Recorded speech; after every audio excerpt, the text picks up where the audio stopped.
में हरदी घसाता ए जान का करी हर प्यार का टूट जाए नाता देहिया में हरदी घसाता कोई से बिसराइब तोहके बड़ी याद आई हो कोई से बिसराइब तोहके बड़ी याद आई हो आजू के रतिया जानू मिली हो भोरे पिया वाले के जइए हो भोरे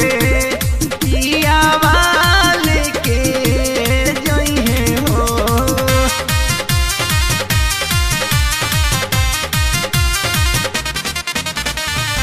दिव्यांश स्टूडियो आरा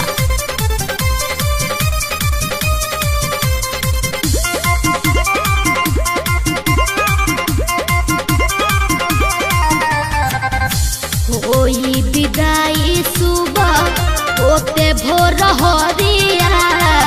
चुमली हो गलिया देखो भरी नजरिया रहब पहले से हम खाड़ राहते अब तोहार झकी हो घूंघूटा हटा के और डोली के उघार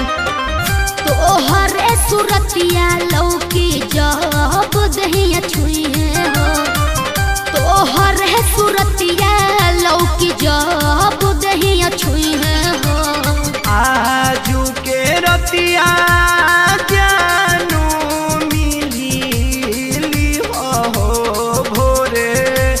पिया वाले के जइए हो भोरे पिया वाले के जइए हो।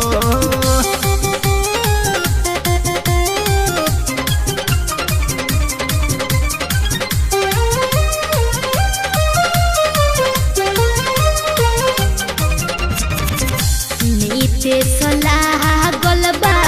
तोहरा से नहिया दिल रही तोहरे भीरी ससुरा जाई देहिया